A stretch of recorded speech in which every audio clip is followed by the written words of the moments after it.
I'm Betty White, and you're watching the Veterinary News Network. The dream of working in animal medicine is one that many people have, but few will ever realize. As you will see, becoming a doctor of veterinary medicine takes more than a love for animals. The process of earning the degree and then earning the trust of clients requires many years of work and dedication. You're probably close to your pets as they're part of the family, but consider the millions of agriculture animals and horses that also need health care. Then think of the groundbreaking research that can improve life for both animals and people.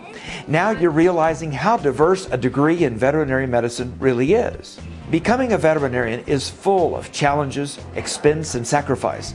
But those who graduate will tell you it's an incredibly rewarding profession and career. So how do you become a veterinarian? First, you need a strong high school experience with good grades in math and science. This is also a great time to find a job working with animals in some way. Become involved with 4-H or FFA, or even volunteer at local animal shelters or veterinary clinics. Then a minimum of 2 to 4 years of undergraduate studies in a pre-medical curriculum is needed before you apply to veterinary school. Competition is fierce. There are only 28 schools of veterinary medicine in the United States, and they accept less than 3,000 students in a year.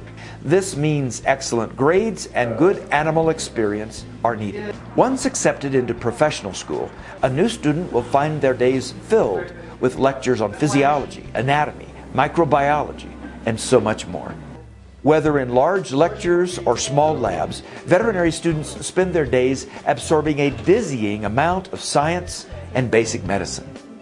As students move through 4 years of postgraduate education, they become more exposed to a wide variety of hands-on experiences, from learning to perform physical exams and monitoring hospitalized patients, to participating in daily rounds and surgery in the teaching hospital. These soon-to-be veterinarians are seeing their education come together and are eager to put their hard-earned knowledge into practice. After graduation, the studying is not over. Before a young veterinarian can be licensed to practice, they must pass state and national board exams and then continue their education by keeping up to date with new treatment protocols and technology with required continuing education.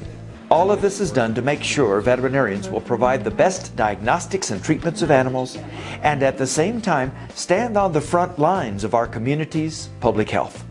Not all veterinarians will go directly into practice. Many serve in the military. Others become board certified in many specialties. Still others find rewarding careers in research, keeping our nation's zoo animals healthy, and even teaching the next generation of veterinarians. The DVM degree is truly a degree of diversity and worth the time and sacrifice that it takes. For the Veterinary News Network, I'm Dr. Jim Humphries.